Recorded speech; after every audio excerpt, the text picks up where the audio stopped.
Hello everyone, स्वागत है आप सभी का जेई फिन टी अकेडमी पे। मेरा नाम प्रखर त्रिपाठी है और आज हम लोग करने वाले हैं वेक्टर्स चैप्टर का माइंड मैप फॉर जेई 2025। तो फटाफट आइए स्टार्ट करते हैं इस चैप्टर का माइंड मैप बहुत ही कम टाइम में। तो वेक्टर चैप्टर स्टार्ट करने से पहले आपको ये बता दूं, सबसे पहले जो क्वांटिटीज़ होती है हमारी दो पार्ट में डिवाइड होती है, एक स्केलर एक वेक्टर। स्केलर कौन सी होती है? स्केलर वो होती है जिनमें केवल मैग्नीट्यूड की रिक्वायरमेंट होती है, ओनली मैग्नीट्यूड की रिक्वायरमेंट होती है। और जिन क्वांटिटीज़ में मैग्नीट्यूड के साथ साथ डायरेक्शन की भी रिक्वायरमेंट होती है which is known as vector, और इनको हम ऐसे दिखाते हैं। क्या दिखाते हैं? ऐसे। अब आती है बात डेफिनेशन बात करें, ये तो हो गया कि वेक्टर क्वांटिटीज़ होती क्या है, जिनमें मैग्नीट्यूड भी हो और डायरेक्शन दोनों की रिक्वायरमेंट हो, वे वेक्टर होती है। वेक्टर क्या है? Vector is a directed line segment. मान लो एक मैंने बड़ी सी लाइन ले ली, मैंने एक बड़ी सी लाइन ले ली, बहुत बड़ी, फिर से बताता हूँ, एक बहुत बड़ी लाइन ले ली मैंने, इतनी बड़ी इन्फिनिटी लेंथ की, उसका एक छोटा सा पार्ट ले लिया, लाइन सेगमेंट ले लिया इतना पार्ट, और उसको डायरेक्टेड कर दिया, यानी इसको डायरेक्शन दे दी एरो से। This is called as vector. This is called as vector. So यही हमारा वेक्टर होता है। ठीक है, नेक्स्ट पॉइंट पे चले। अब ये तो हो गया हमारा स्केलर एंड वेक्टर का क्लैरिफिकेशन। नाउ द चैप्टर में मेन चीजें, वेक्टर सारी चीजें कनेक्टेड हैं through this map you are seeing here. यहाँ पर वेक्टर्स में सबसे पहले ऊपर स्टार्ट किससे होता है? डायरेक्शन और मैग्नीट्यूड दोनों चीजें बहुत ज्यादा रिक्वायर्ड होती हैं, दोनों यहाँ पे मेंशन है। फर्स्ट पॉइंट ना, types of vector. Types of vector की बात करें, वेक्टर आपको क्लियर हो गया। Types of vector, zero vector, unit vector, free vector, parallel vector. तो सबसे पहले जीरो वेक्टर की बात करें, तो जीरो वेक्टर स्टार्ट करने से पहले बता दूं आपको एक छोटी सी बात जो यहाँ पे पॉइंट मेंशन है, magnitude. Magnitude is none other than it is the length. It is a length. Magnitude हमेशा क्या होती है? लेंथ। किसके? इनिशियल पॉइंट और फाइनल पॉइंट, टर्मिनल पॉइंट और इनिशियल पॉइंट के बीच की लेंथ होती है हमारी कौन सी? मैग्नीट्यूड। और इसको बोलते हैं इनिशियल पॉइंट, इसको बोलते हैं terminal point in a vector. Now come to the thing that zero vector, unit vector, free vector, parallel vector. तो पहला जीरो वेक्टर क्या होता है? जीरो वेक्टर वो होता है जिसकी डायरेक्शन डिफाइंड ना हो और उसका मैग्नीट्यूड जीरो हो। बिल्कुल सही सुना आपने।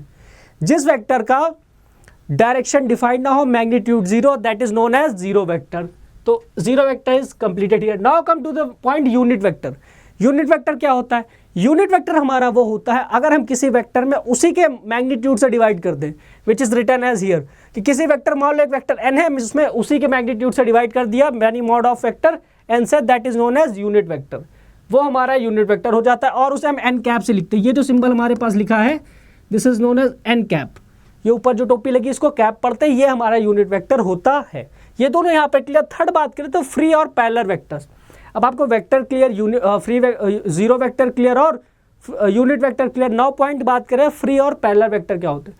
तो फ्री वेक्टर ये होते हैं जिन्हें हम शिफ्ट कर सकते हैं, एक जगह से दूसरी जगह पे शिफ्ट कर सकते हैं। जैसे मान लो मैंने एक वेक्टर बनाया, I have written a vector this. अब इसी वेक्टर को मैं एज इट इज उठा के यहाँ पुट कर दूं, या इधर पुट कर दूं, या थोड़ा और आगे पुट कर दूं, तो ये हमारे फ्री वेक्टर्स कहलाएंगे तब जब इनकी डायरेक्शन और मैग्नीट्यूड कोई चेंज ना हो। इनकी डायरेक्शन और मैग्नीट्यूड चेंज ना हो, that is called as free vector. कि हम इनको उठा के कहीं भी पुट कर सकते हैं। मान लो इसको मैं ऊपर लेके चला जाऊं, इसको मैं नीचे लेकर चला जाऊं, these are known as free vectors. I hope you are getting this point.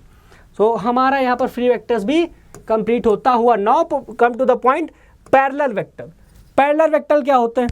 Parallel vector दोस्त, आपने पैरेलल लाइंस पढ़ी। दो लाइंस कब पैरेलल होती है? दो लाइंस कब पैरेलल होती हैं? मान लो एक लाइन ये है तो इसके पैरेलल ये लाइन है, तो मैं कह रहा हूं इसी में जस्ट वेक्टर लगा दो, इसी में जस्ट वेक्टर लगा दो। बट वेक्टर में एक लाइन इधर खींच दो, एक लाइन इधर खींच दो, तब भी हमारी ये कहलाएंगी parallel lines. Still they are parallel vectors. क्योंकि पैरेलल वेक्टर्स की खासियत है उसमें डायरेक्शन मैटर नहीं करती, चाहे एक की डायरेक्शन इधर हो, दूसरे की इधर हो, या दोनों की इधर हो, या दोनों की इधर हो। डायरेक्शन किधर भी है वो पैरेलल वेक्टर्स कहलाएंगे एज इट इज, अगर वो पैरेलल लाइंस वाली प्रॉपर्टी फॉलो कर रही। बट जिनकी डायरेक्शन सेम होती है, जिन वेक्टर्स की डायरेक्शन सेम होती है, जिन वेक्टर्स की डायरेक्शन सेम होती है उन्हें हम कहते हैं लाइक वेक्टर, और जिनकी डायरेक्शन सेम नहीं होती that is called as unlike vector. वो हमारे अनलाइक वेक्टर हो जाते हैं। ठीक है, तो टाइप्स ऑफ वेक्टर खत्म। अब सबसे मेन आता है यहाँ पर पोजीशन वेक्टर। अब पोजीशन वेक्टर क्या होता है? What is the position vector? तो मान लो आप ये चीज थोड़ा सा दिमाग में मान लो कि मैंने एक वेक्टर खींचा ये और यहाँ पे ये ओ ओरिजिन है और ये एक वेक्टर का है, वेक्टर ए यहाँ पर है। तो अब हम सॉरी वेट अ सेकेंड, ये ए है तो ओ ए, तो ओरिजिन ओ से पॉइंट ए की तरफ जाते हैं तब एक हमारा वेक्टर बनता है ओ ए वेक्टर। क्या बनता है? O A vector, that is called position vector of A, जिसे हम कहते हैं पोजीशन वेक्टर ऑफ ए, यानी ओरिजिन से उस वेक्टर की तरफ बढ़ने पे जो वेक्टर बनता है उसे कहते हैं पोजीशन वेक्टर ऑफ ए, या इसके डिस्टेंस। I hope you are clear to this. So position vector भी हमारा यहाँ पर क्लियर होता हुआ। Unit vector things. अब आ जाओ सेक्शन फॉर्मूला। तो सेक्शन फॉर्मूला क्या होता है? सेक्शन फॉर्मूला ये होता है, मान लो एक वेक्टर को हम किस रेशियो में डिवाइड करते हैं, किस रेशियो में डिवाइड करते हैं। अगर ये है और इसी को मैंने यहाँ से डिवाइड कर दिया, इसी को यहाँ से डिवाइड कर दिया, या मैंने इसको थोड़ा आगे से डिवाइड कर दिया, तो आज जब अंदर से डिवाइड करूंगा तो इंटरनल सेक्शन फॉर्मूला लगेगा, जब बाहर से डिवाइड करूंगा तो एक्सटर्नल सेक्शन फॉर्मूला लगेगा। अब इसका फॉर्मूला क्या होता है? फॉर्मूला ये होता है, जैसे आपने कोऑर्डिनेटर पढ़ा था, m1 x2 plus m2 x1 upon m1 plus m2। सो यहाँ पर आ जाओ। यहाँ पर अगर मैंने मान लिया इसको m और n के रेशियो में डिवाइड किया, मैंने किसके रेशियो में डिवाइड किया? इसको मैंने एक m और इसको n, दो रेशियो में डिवाइड किया, देन फॉर्मूला हमारा हो जाएगा m b वेक्टर। मैं ऐसे लिख देता हूं, a वेक्टर b वेक्टर, यहां से डिवाइड किया जो m रेशियो n रेशियो में, अगर मैंने डिवाइड किया तो ये हो जाएगा m b vector plus n a vector upon m plus n। Plus minus इसलिए लगाया क्योंकि इंटरनल के लिए प्लस लगेगा, एक्सटर्नल के लिए माइनस लगेगा। आई होप यहाँ तक चीज़ें क्लियर, यहाँ तक चीज़ें क्लियर। फटाफट आ जाओ। बिल्कुल कंफ्यूजन हो तो यहाँ लिख लो पॉजिटिव के लिए इंटरनल और नेगेटिव के लिए एक्सटर्नल। ठीक है, आ जाओ, यहाँ तक चीज़ें क्लियर ना। बात करें अब लॉ ऑफ एडिशन, यहाँ पर आता है नेक्स्ट पॉइंट आता है law of addition, that is called as vector law. Vector law of addition में पहला आता है ट्रायंगल लॉ, दूसरा आता है पैरेललोग्राम लॉ। ट्रायंगल लॉ बेटा हमारा ये होता है कि हमारे वेक्टर में, हमारे वेक्टर जो हम वेक्टर खींचेंगे उनमें से एक का हेड और एक की टेल आपस में ओवरलैप करनी चाहिए। एक वेक्टर का हेड एक वेक्टर की टेल आपस में ओवरलैप करनी चाहिए, फिर रिजल्टेंट वेक्टर जो टोटल बनता है वो हमारा ट्रायंगल लॉ से कैलकुलेट किया जाता है। जैसे ये देखो, जैसे कि ये देखो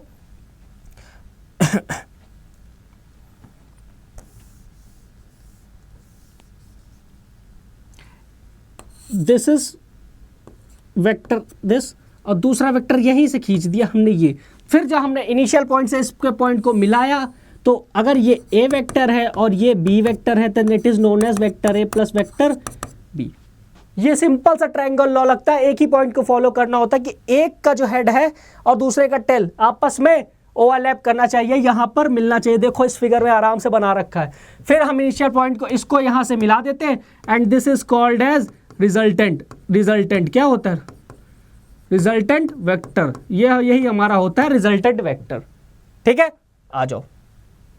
नाउ बात करें सेकंड पैरेललोग्राम लॉ। अब ये लॉ थोड़ा सा इससे डिफरेंट है, हल्का सा। जस्ट क्यों? क्योंकि इस लॉ में क्या करना होता है, आपने ट्रायंगल लॉ में क्या पढ़ा, एक का जो हमारा टेल होता है, एक की हेड होती है, उसको ओवरलैप कराओ। यहाँ पर या तो दोनों की टेल होंगी या तो दोनों की हेड होगी। बिल्कुल सही सुना हो आपने, या तो दोनों की टेल होंगी या तो दोनों की हेड होंगे, इस तरह से।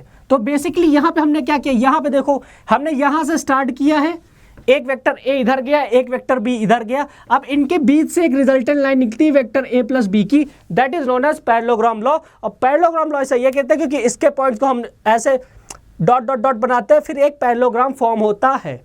तो वहां पर रिजल्टेंट कैसे निकलता है? बीच की इस लाइन से vector A plus vector B के फॉर्म में। आई होप ये चीज़ें क्लियर। वेक्टर लॉ का triangle law and parallelogram law clear हो गया आपको। फिर बात करें देन आता है हमारा multiplication.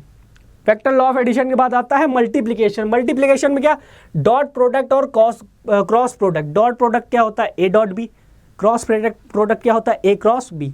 This is just a mind map, not a brief. Brief में मैंने वेक्टर का वन शॉट पूरा करा रखा है, तो उसके लिए आप जाके चैनल पे चेक कर लो तो आपको पूरा डिटेल वन शॉट मिल जाएगा। ठीक है, यहाँ पर हम आपको केवल एक माइंड मैप ब्रीफिंग देने आए कि आप जल्दी से जल्दी पूरा रिकैप कर लो एक बार में। ठीक है, now come to the point. Cos theta, हमारा जो डॉट प्रोडक्ट होता है वो होता है कॉस थीटा, जिससे निकलता है ए डॉट बी। फिलहाल तो होता है डॉट पे, ए डॉट बी ऐसा होता है, ए मॉड ऑफ ए इधर जाता है, बट इसको कंसाइज करके मैंने यहाँ पे लिखा ताकि आपका एंगल का फॉर्मूला भी डायरेक्ट निकल है। वैसा फॉर्मूला तो हमारा ये होता है vector A dot vector B equal to mod of A mod of B और ये cos theta, but cos theta के लिए इसको मैंने यहाँ ले आया तो इसको जस्ट नीचे फॉर्मूले चला, मॉड नीचे चला गया तो कॉस थीटा क्या हुआ A dot B upon mod of A mod of B. Sine theta क्या हुआ A cross B upon mod of A और मॉड ऑफ बी। सिंपल, यहाँ से अगर डॉट प्रोडक्ट निकालना हो आपको तो ये फॉर्मूला यूज करो, क्रॉस निकालना तो ये वाला यूज करो। और सिंपल इससे अगर एंगल भी निकालना है आपको तो एंगल के लिए भी यही फॉर्मूला लग जाता है, कॉस थीटा साइन थीटा। अगर आपको वेक्टर है, वेक्टर भी पता है, ठीक है। अब चलते हैं, ये फटाफट रिकैप करने के बाद चलते हैं और जो क्रूशियल थिंग्स है उसके ऊपर। आई होप यहाँ तक चीजें क्लियर हैं। सेकंड, आ जाओ फटाफट चैप्टर का रिकैप। वहां तक हमने कर लिया, यहाँ तक क्या करा, यहाँ तक वेक्टर से कनेक्टेड जितनी बेसिक चीजें हैं वो सीख ली। अब आ जाओ थोड़ा सा एडवांस लेवल पे। थोड़ा एडवांस लेवल पे क्या हमारे पास, थोड़ा एडवांस लेवल पे हमारे पास है STP VTP, Lagrange identity, application of vectors, ठीक है। अब हम स्टार्ट करते हैं एप्लीकेशन ऑफ वेक्टर से। हम वहां तक चीजें पढ़ाएं, एप्लीकेशन ऑफ वेक्टर्स क्या होते हैं।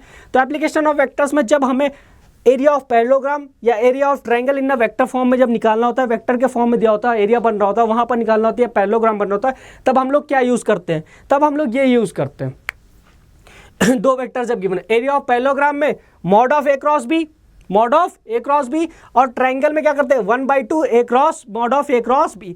यानी कि अगर आप ए क्रॉस बी निकाल लें, आप यहीं पे बिल्कुल ध्यान देना, अगर वहां पे दो साइड्स दी हैं, आप ए क्रॉस बी निकाल ले रहे हैं तो ए क्रॉस बी में जस्ट उसका मॉड करिए और मॉड करने के बाद एरिया ऑफ पैरेललोग्राम निकल आएगा, हाफ करने के बाद एरिया ऑफ ट्रायंगल निकल आएगा। Very simple here, it's very simple here. तो यहां तक चीजें क्लियर फटाफट। अब आ जाओ लैग्रेंज आइडेंटिटी। लैग्रेंज आइडेंटिटी क्या होती है, it's just a basic formula. इसको आप यहाँ पे साइन स्क्वायर थीटा को 1 cos स्क्वायर थीटा में ब्रेक कर सकते हैं, आगे भी सॉल्व कर सकते हैं। ये जस्ट अ बेसिक आइडिया है यहाँ पर कि mod of A cross B का अगर होल स्क्वायर गिवन हो तो आप उसको कैसे ब्रेक करोगे। क्यों, तो इसको ब्रेक करने के लिए आप फटाफट यहाँ आ जाओ, second number formula mod of A cross B, तो ये इधर चला जाएगा मल्टीप्लाई में mod of B sine theta, just इधर देखो, देन मॉड ऑफ बी, तो सबका अलग अलग स्क्वायर हो जाएगा। मॉड ऑफ ए का होल स्क्वायर अलग, मॉड ऑफ बी का होल स्क्वायर अलग, साइन स्क्वायर थीटा का होल स्क्वायर, साइन थीटा का होल स्क्वायर अलग। ये चीजें यहाँ पे क्लियर।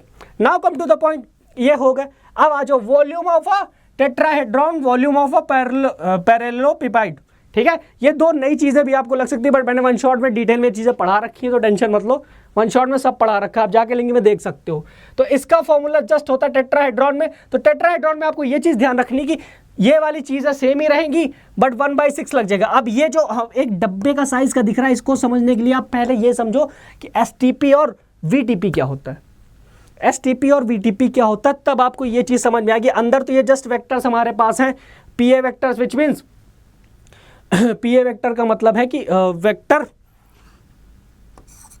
ओए वेक्टर माइनस ओपी वेक्टर, कि वेक्टर्स को लिखते कैसे हैं, ठीक है।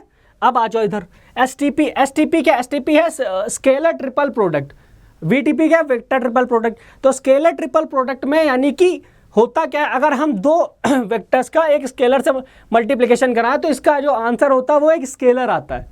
This is scalar triple product, कि दो वेक्टर हैं ए क्रॉस बी, इनका हमने प्रोडक्ट कराया डॉट प्रोडक्ट किसके साथ, एक थर्ड के साथ, तो हमारा जो आंसर आएगा वो स्केलर आएगा इसको सॉल्व करने पे। बट अब यहाँ पे इसको लिखते कैसे हैं, the main challenge is how to write it here, how to write it here. सबसे बड़ा चैलेंज आता है how to write it here. उसके लिए सिंपल सा यहाँ पे दिया कि ये सिंबल आपको दिख रहा है, ये डिब्बे जैसा, अगर इसमें लिखा है ए बी सी, अगर इसमें लिखा है ए बी सी, तो आप ये समझो कि इन दो स्टार्टिंग वालों का क्रॉस और इसके साथ डॉट, इन स्टार्टिंग वालों का क्रॉस और इसके साथ डॉट, ये बिल्कुल हो सकता है।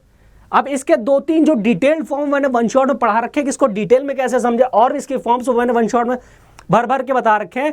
कल आने वाली है 3D की क्लास, वेक्टर तो हो चुका है, 3D क्लास आने वाली सैटरडे को, उसके लिए फटाफट जुड़े रहो। ये हो गया एसटीपी। अब इसको सॉल्व करने के लिए ये हम जस्ट ऐसे डिटरमिनेंट फॉर्म में रख के इनको A1 B1 C1 A2 B2 C2 A3 B3 C3, ये क्या है, ये सारे क्या है, ये हमारे जो तीन वेक्टर्स है ABC, इनकी एक equation A1 I cap, B1 J cap और C1 K कैप, फिर A2 I cap, B2 J cap, C2 K cap. इसी के साथ तीनों वेक्टर के सबके कोफिशिएंट हम यहाँ पे रख के सॉल्व करेंगे, एसटीपी हमारा निकल आएगा, ठीक है।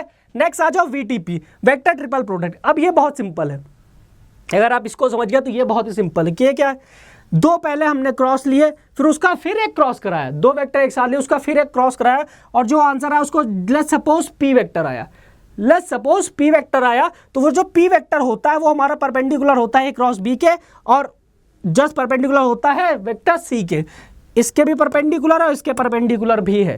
तो ये चीज़ यहाँ पे ध्यान रखनी है। वेक्टर ट्रिपल प्रोडक्ट के बहुत ही स्पेसिफिक चीज़ें हैं, आपको डिटेल में वन शॉट मिल जाएंगी। फटाफट आगे आ जाओ, टाइम वेस्ट ना करते हुए चलते हैं इधर।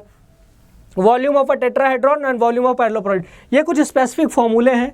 अब यहाँ पर ये साइड्स आपको गिवन होंगी, वहाँ पे आप क्वेश्चन से निकालोगे। जस्ट क्या करना है, इसका मतलब यानी कि स्केलर ट्रिपल प्रोडक्ट, इन दोनों का cross, which means P A cross P B और डॉट पी सी, ये इसका एक्सप्लेन्ड फॉर्म है। सिमिलरली यहाँ की बात करें तो यहाँ पर भी सेम चीज़ ही वर्क करेगी, बट इसको सॉल्व करने के बाद इसका मॉड निकालेंगे, 1/6 से डिवाइड करेंगे तो वॉल्यूम ऑफ अ टेट्राहेड्रॉन निकल आएगा। आई होप ये चीज़ आपको समझ में आएगी होगी। अगर कुछ वेक्टर में आपको और जानना है तो आप चैनल पर जाइए, पूरा लेक्चर डिटेल का देखिए।